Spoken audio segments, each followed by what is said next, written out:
Ok, arrancamos entonces la unidad 11. Según el contenido programático, esta unidad habla de la patria potestad. Es lo que vamos a desarrollar, todo lo relacionado a la patria potestad, su concepto, sus modos de adquisición, las formas legales de legitimar. Vamos a hablar de la adopción, de las clases de adopción, de los requisitos y en los modos en los que se extingue la patria potestad. Esos van a ser los puntos que vamos a tocar en esta unidad. Y antes que nada, vamos a arrancar definiendo qué es la patria potestad. Y siempre tenemos que decir que es la manifestación de la manus. ¿Qué es la manus? Es el poder. ¿En qué momento o en qué circunstancia es el poder que tiene el padre sobre sus hijos y demás descendientes por línea masculina? Esa es la patria potestad. Ese poder que existe entre el padre, sus hijos o descendientes por la línea masculina. En este escenario es que se manifiesta la patria potestad, la manus, que es el poder. Manus es igual a poder. Patria potestad es el poder o la manifestación del poder sobre sus hijos. Es un poder en principio ilimitado. Recuerdan que en unidades anteriores vimos que una de las atribuciones del papá o del paters era poder matar, incluso poder vender a su hijo. Era una de las potestades que tenía, el derecho de vida y el ius vendendi, ¿verdad? Pero esto, con el transcurso del tiempo, con el avance y con el progreso del derecho, en materia jurídica, podemos decir que se fue restringiendo, se fue limitando, ¿verdad? Se fue moderando. ¿Por qué se fue moderando? Y hubieron diversos factores. Las costumbres, ¿verdad? El mores maiorum. Y también el impacto o la influencia que tuvo el dogma cristiano en las instituciones jurídicas romanas. Una de ellas, la patria potestad. De más está decir que la patria potestad es una institución jurídica romana. Entonces, con el advenimiento del cristianismo, en esta época post-constantiniana o post-constantiniano, ¿verdad? Post-constantino, perdón. Es que se limitan los derechos de vida y el derecho a vender al hijo. Ya existían más garantías, ¿verdad? El hijo podía emanciparse si es que era maltratado, por ejemplo. Eso vimos nosotros en la unidad anterior. El padre podía vender a sus hijos, esto era parte de las potestades, y quien los compraba los tenía casi como esclavos. La patria potestad es vitalicia. Entonces, por concepto o por definición, lo que tenemos que decir es que la patria potestad es el poder que tiene el padre sobre sus hijos y demás descendientes por línea masculina. Ese es el concepto central que tenemos que manejar. Luego tenemos los modos de adquisición de la patria potestad, ¿verdad? Hay distintas formas en las que se puede constituir el poder del padre sobre sus descendientes, porque esto se configura, ¿verdad? Y tienen que haber ciertos requisitos para que esta patria potestad, que es una institución jurídica romana, sea efectiva en términos jurídicos. Se adquiere respecto del hijo nacido de un matrimonio legítimo y respecto del hijo adoptado. ¿Alguien recuerda cuáles eran los requisitos de un matrimonio legítimo? Eran tres. La primera era la aptitud física. La segunda era la capacidad jurídica. La capacidad jurídica y el consentimiento de los padres, ¿verdad? De los padres y de los novios, exactamente. Esos eran los requisitos mediante los cuales un matrimonio era legítimo. Y un matrimonio legítimo produce hijos legítimos. Entonces ahí es donde se configura o donde se dan los presupuestos jurídicos para poder decir que existe una patria potestad legítima. Y también respecto del hijo adoptado, es otra figura. La adopción es una figura mediante la cual, también jurídica, de más está decirlo, mediante la cual se constituye la patria potestad.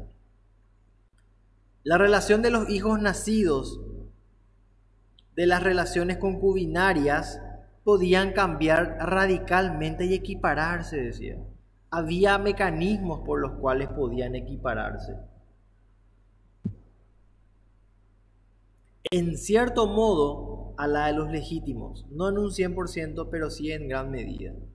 Para favorecer esta posibilidad y regularizar la situación creada, originariamente en pugna con la ley, la legislación instituyó el sistema de ¿qué? De legitimación, mediante el cual el padre reconocía al hijo nacido fuera del matrimonio.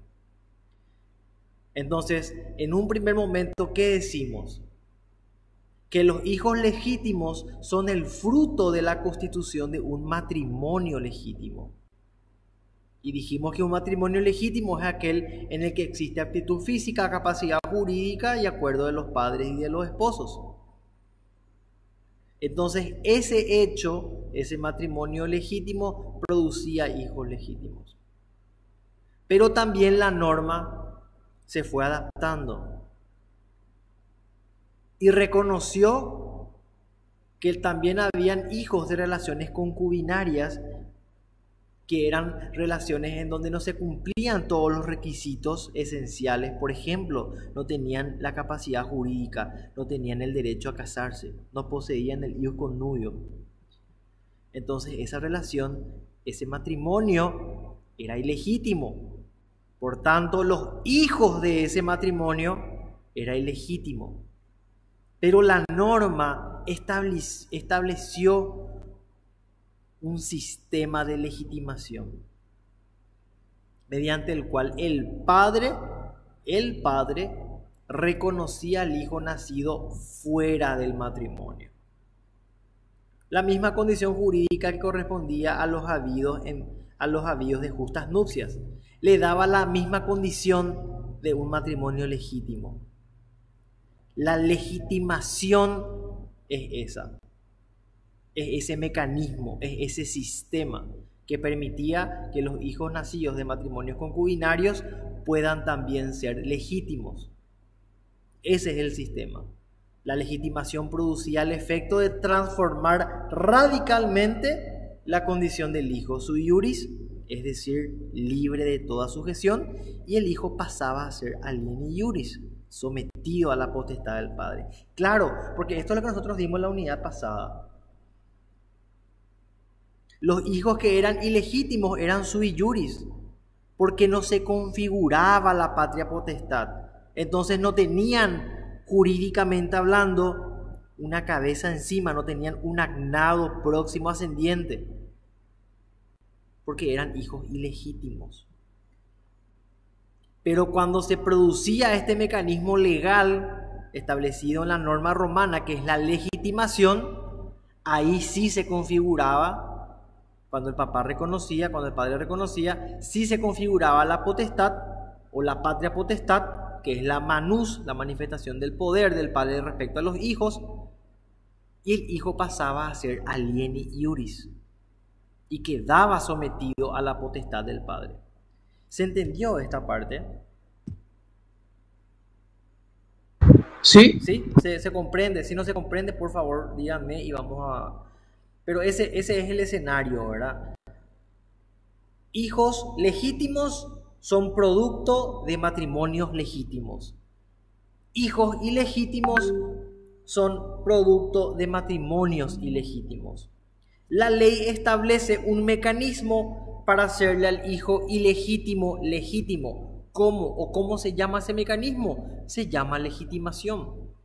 Es la legitimación la que le da la condición de legítimo a ese hijo fruto de una relación concubinaria. Esa es la esencia de este punto del contenido. La ley instituyó una forma mediante la cual los hijos podían ser legítimos, de blanquear su situación, dicho de manera coloquial. Ahora vamos a ver las formas legales de legitimar.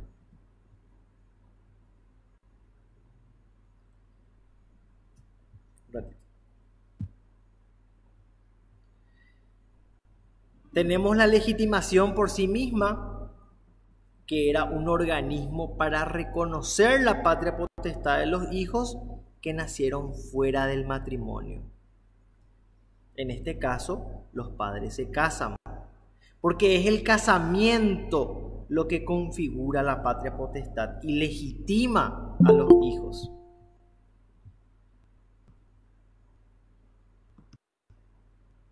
Un ratito. Muy lenta mi desecho. Un segundo.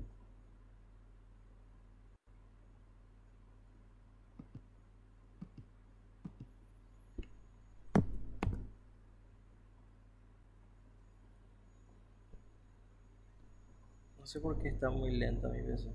A ver. Entonces, esta es la primera forma legal de legitimar, la legitimación, que es lo que acabamos de ver. Luego tenemos una segunda forma de legitimar, el cual es, o la cual es, el rescripto imperial. ¿Alguien se acuerda qué era el rescripto? Cuando estudiamos el imperio, era que vimos a las constituciones imperiales. ¿Recuerdan? Y esas constituciones imperiales estaban divididas otra vez en edictos, rescriptos, decretas y mandatas. Entonces, el emperador, basado en su imperium, también autorizaba la legitimación de los hijos a través de su rescripto. ¿Y cuál era que era el rescripto? Era un fallo judicial. Era lo equiparable a una sentencia. Cuando vimos dentro de la y perdón que traiga este tema, pero es para hacer más un poco de memoria. Cuando vimos las constituciones imperiales, vimos que los edictos eran las ordenanzas de carácter general y de cumplimiento obligatorio. Cuando vimos a los rescriptos, vimos que eran esos fallos que daba el emperador, que actuaba como una especie de magistrado o pretor. Después vimos la decreta. Y por último la mandata, que era una suerte de ley para todos los funcionarios del imperio. Entonces, la segunda forma legal de legitimar era el rescripto imperial, en donde el emperador era el que autorizaba la legitimación de los hijos a través de su rescripto. Y después tenemos la oblación a la curia, es la tercera forma legal de legitimar. Al hijo varón le tienen que inscribir como decurium, el que iba de casa en casa para cobrar impuestos, el decurión, dicho en castellano. Decurium es en latín y decurión es en castellano. Era el cobrador de impuestos. Entonces, cuando le inscribían al hijo como decurium, podía convertirse en legítimo. En el caso de la hija, para que la hija sea legítima, tenía que casarse con un decurium o con un decurión, que eran los recaudadores de impuestos, los cobradores.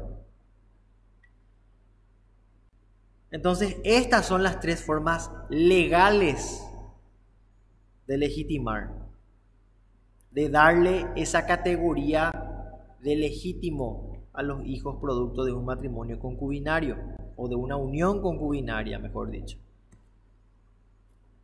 ¿Me siguen hasta acá?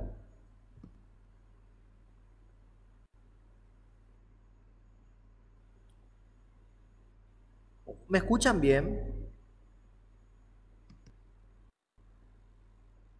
¿Hola? Yo te escuché perfectamente. Bueno, perfecto. Yo te escuché. Perfecto, sigo entonces, sigo. Ahora vamos a ver Vamos a verle a la adopción. La adopción ya existía, es una institución romana también. Es una institución jurídica romana.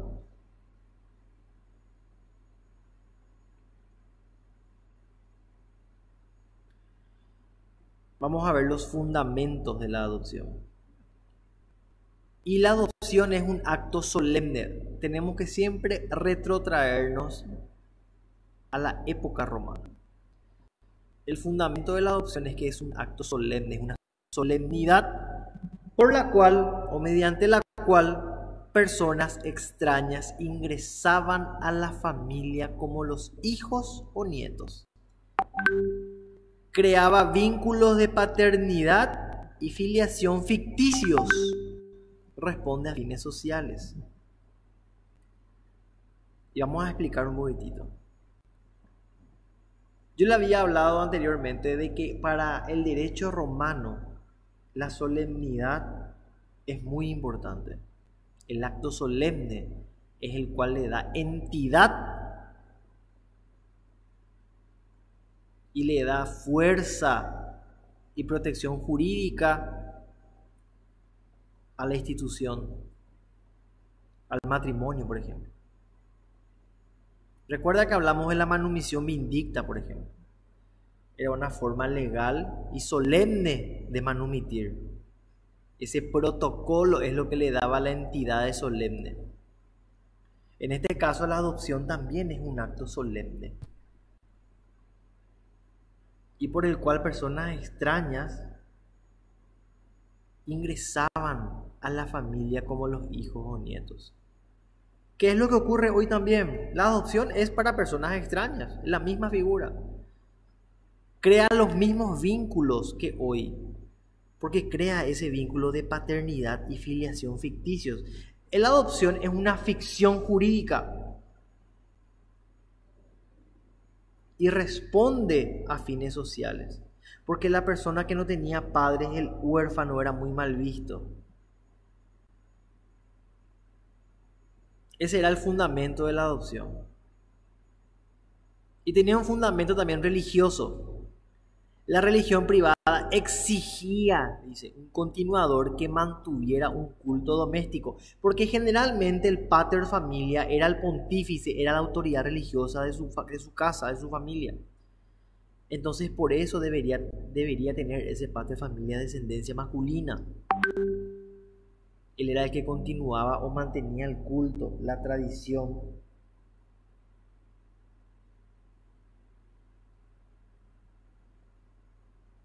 Era extraordinario y desgraciado morir en Roma sin descendientes, dice. También hay fundamentos políticos. En principio, los honores y magistraturas solo podían ser alcanzados por los patricios. Y para esto tenían que tener descendencia. Si no había descendencia, se extinguía la clase patricia. Por eso es que se fijaron mecanismos como el de la adopción. Económicos, para obtener los beneficios que otorgaban las leyes a los que tuvieran determinado número de hijos, aunque después se excluyeron a los hijos adoptivos. O sea, la ley le daba ciertos beneficios a las personas que tenían gran cantidad de hijos. Después esto se excluyó a los hijos adoptivos, pero la ley también incentivaba a que las familias procreasen. Entonces, estos son los fundamentos de la adopción. ¿Qué tenemos que decir en el examen? La adopción tiene fundamentos en los distintos órdenes de la vida en Roma. Primero, que es un acto solemne. Ese es su fundamento, lo que le da entidad a la adopción, por el cual una persona extraña ingresa a la familia. En términos religiosos, tenía que tener el pater familia un descendiente al cual pueda transmitir los conocimientos y que el hijo sea la siguiente cabeza religiosa de esa familia. Entonces era necesario un hijo. Era desgraciado morir en Roma sin descendientes. Hablando en términos políticos, solamente los patricios podían alcanzar los honores, o sea, ocupar cargos públicos. Entonces para eso tenían que tener descendencia. Y en temas económicos la ley le beneficiaba a aquellos que decidían o optaban por adoptar. Y acá tenemos las clases de adopción. La arrogatio, en donde el adoptado, o sea, el hijo y su familia, rompe el vínculo de sangre. Y la datio in adoptionem es la transferencia de la patria potestad, pero no pierde el vínculo con la familia de sangre. Estas dos son formas de adopción, las clases. La arrogatio y la datio in adoptionem. Y acá tengo yo desarrollado un poco mejor, un poco más extenso, porque me parecía muy corto eso. Entonces acá tengo mejor desarrollado, les voy a compartir la pantalla. No sé por qué mi nube está tan lenta.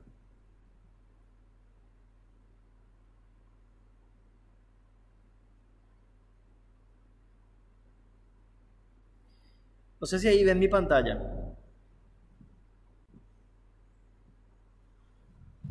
Me avisan, por favor.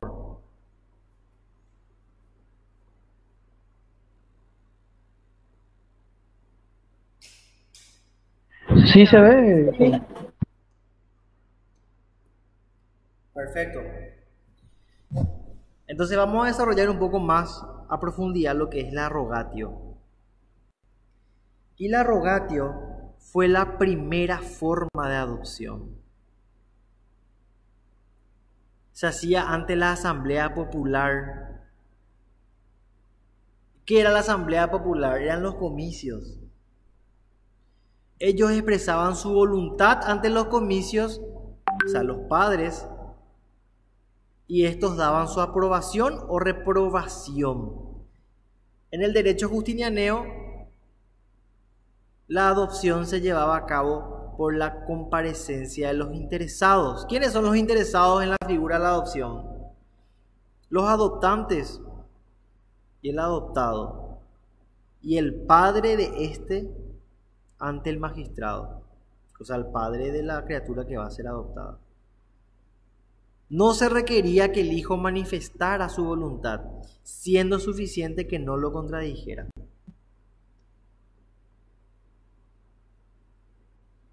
Esa era la arrogatio. Es la primera forma de adopción.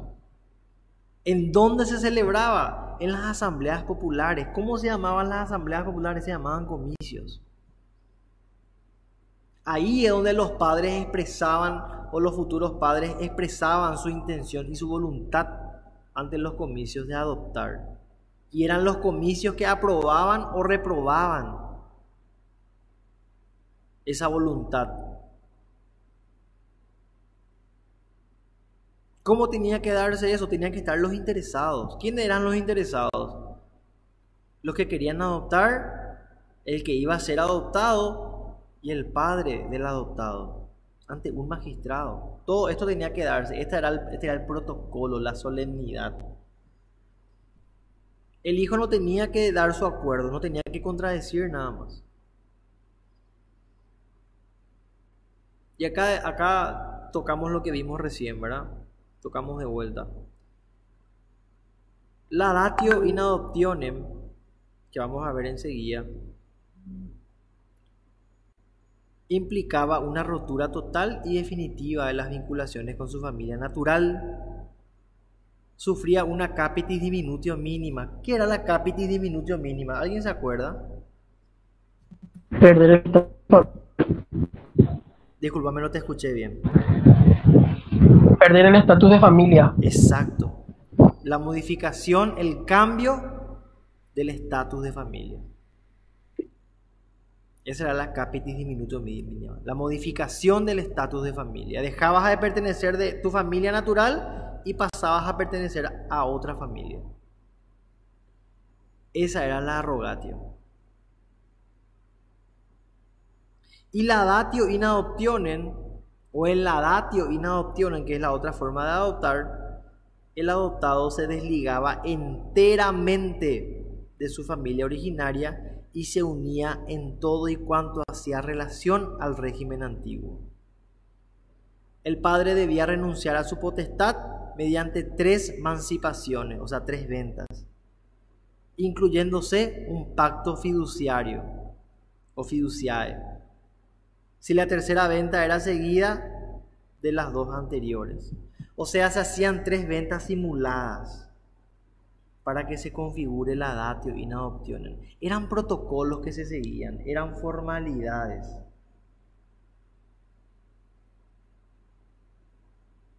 Entonces, cuando tengamos que mencionar en el examen cuáles son las clases de adopción, son 2: la rogatio y la datio in adoptionem. La rogatio es la primera forma de adopción.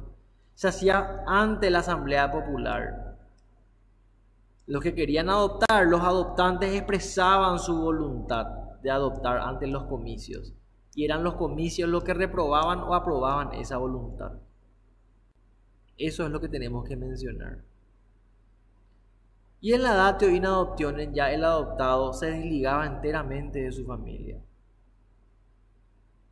Esa es una característica esencial de la datio in adoptionem, de la segunda forma de adopción. En este caso, la datio in adoptionem es como una venta simulada, eran 3 ventas simuladas.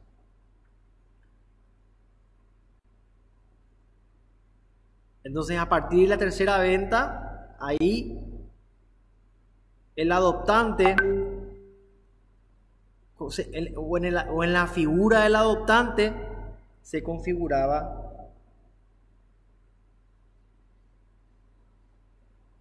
la patria potestad.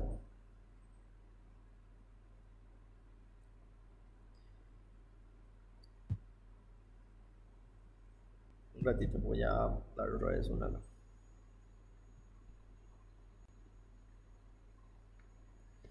Vamos a ver los requisitos esenciales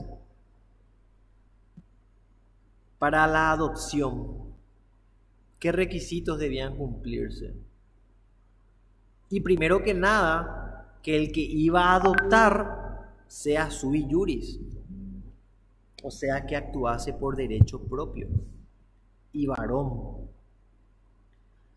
Porque solamente el hombre era el que podía ejercer la patria potestad. Después, con las reformas que hizo Diocleciano, sí se permitió que la mujer llevara a cabo la adopción a condición de que hubiese perdido a sus hijos naturales. O sea, si a la mujer se le morían todos sus hijos posterior a las reformas que hizo Diocleciano, la mujer también podía adoptar. Pero antes de las reformas de Diocleciano, solamente los hombres sui iuris eran los que podían adoptar, porque eran los que ejercían efectivamente la patria potestad. ¿Qué es la patria potestad? Es una institución jurídica romana. En la legislación justinianea quedó determinado que el adoptante debía tener 18 años más que el adoptado. O sea, si el adoptado tenía 10, el adoptante como mínimo tenía que tener 28. Porque tenía que tener 18 años más que el adoptado. Cuando la adopción se hacía a título de hijo, cuando la adopción se hacía a título de hijo. O sea, cuando ibas a adoptar en función a un padre o a un hijo. Estos son los requisitos. ¿Cuál era el primero que dijimos? Que sea hombre y sui iuris, porque ahí el hombre sui iuris puede ejercer la patria potestad. Después la mujer también, si es que se le morían los hijos naturales, podía adoptar. Que el adoptante tenga más de 18 años más que el adoptado también es otro requisito. Después otro requisito era la aptitud física para procrear. ¿Recuerdan que los castrados no podían casarse ni adoptar? Limitaba la capacidad de hecho, la aptitud física. Si vos eras castrado, o entre paréntesis, impotente, no podías procrear, no te podías casar y no podías adoptar. Acá es cuando apreciamos que la aptitud física es un límite a la hora de ejercer el derecho, o sea, de ser un sujeto de hecho. Los hijos naturales no eran susceptibles de adopción. En la época antigua, antes de que instituyera la legitimación, la adopción era el modo utilizado para equiparar a los hijos naturales a los legítimos. O sea, ¿cómo se le daba la condición de legítimo a los hijos ilegítimos? Se le adoptaba.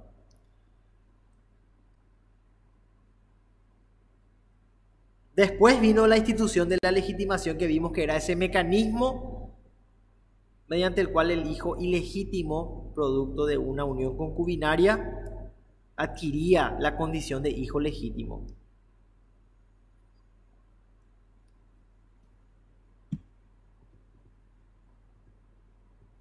Y por último vamos a ver los modos de extinguirse la patria potestad.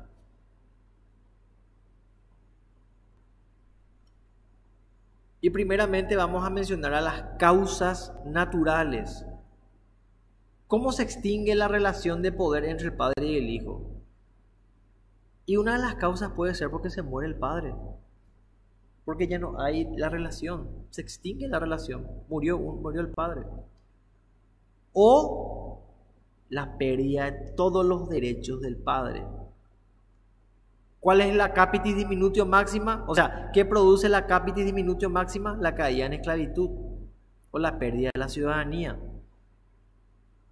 ¿Por qué? Porque cuando perdés tu ciudadanía, perdés tus derechos públicos y privados. La patria potestad es un derecho, es una capacidad jurídica.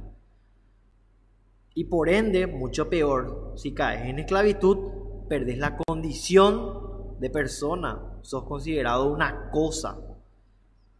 Por eso, una causa de extinción de la patria potestad es si se muere tu pater o si tu pater es esclavo o pierde la ciudadanía. Por similares motivos y con las mismas salvedades originaban la extinción de la patria potestad, la muerte, la caída en esclavitud o pérdida de ciudadanía por parte del hijo. O sea, en ambos sentidos, tanto el padre o el hijo, si morían, se extinguía la patria potestad. Tanto el padre o el hijo, si caían esclavos o dejaban de ser ciudadanos, se extinguía la patria potestad. ¿Por qué? Porque la patria potestad es una institución jurídica. Y como no se cumplen los presupuestos o los requisitos, la ley no los ampara o no les ampara.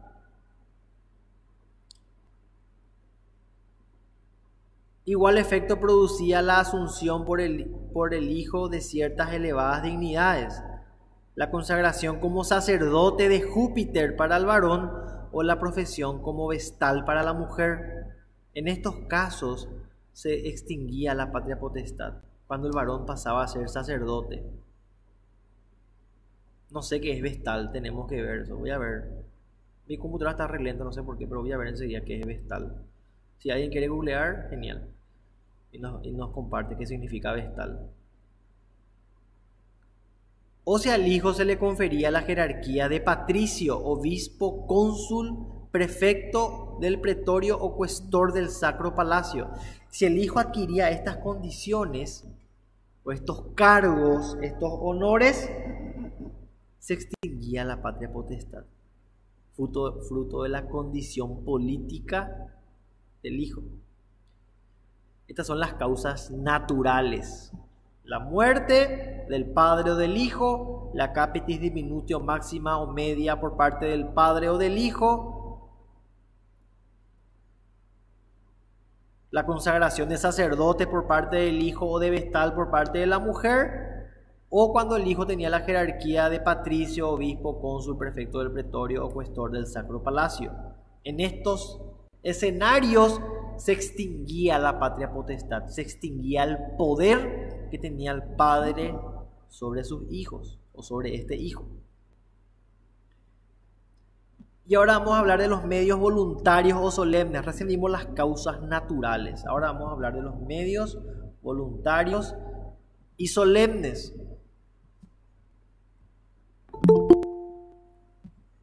No estaba compartiendo mi pantalla, perdón. Ahora me di cuenta.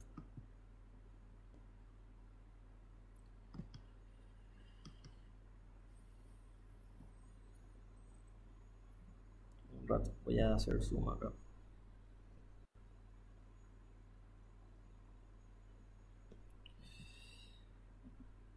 Se pierde la patria potestad cuando el padre entrega a su hijo en adopción. ¿Qué es lo que vimos? La arrogatio, la datio in adoptionem. Cuando le entregabas a tu hijo en adopción. Señor, señora. Si me pueden hablar, porque no puedo ver la clase. No puedo leer los chats.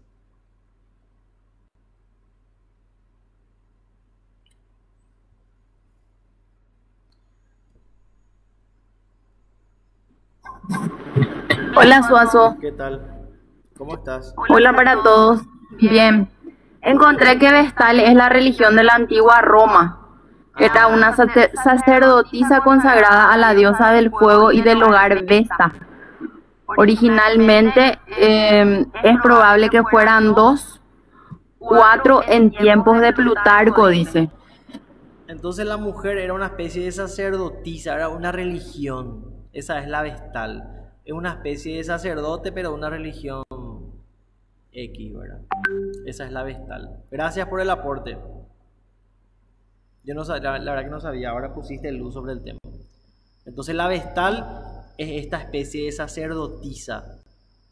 O sea, también la mujer, cuando ocupaba un cargo clerical, un cargo religioso, también era una causa natural de la extinción de la patria potestad. Gracias por tu aporte. Y continuando con los medios voluntarios y solemnes, dice, se pierde la patria potestad cuando el padre entrega a su hijo en adopción. El acto por el cual el pater hace salir al hijo de su potestad, transformándolo en su iuris, se llama emancipación. Esto tenemos que saber sí o sí. Esto la profesora va a preguntar. Si nosotros no mencionamos, la docente va a preguntar. Este es uno de los actos más importantes dentro de la figura de la adopción, dentro de la unidad.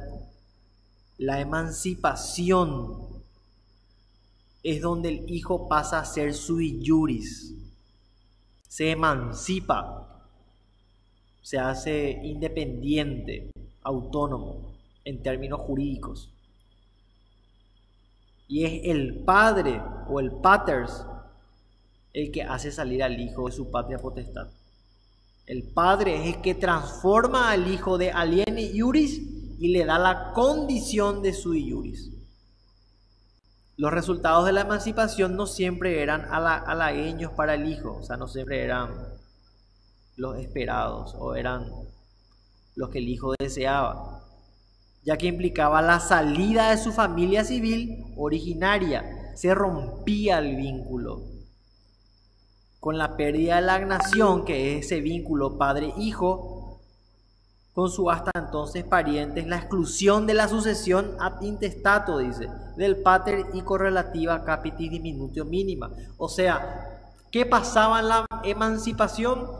Pues yo, paters, le declaraba a mi hijo emancipado, él rompía el vínculo agnaticio, que es ese vínculo padre-hijo, lo desheredaba y tenía que excluirlo de la familia originaria.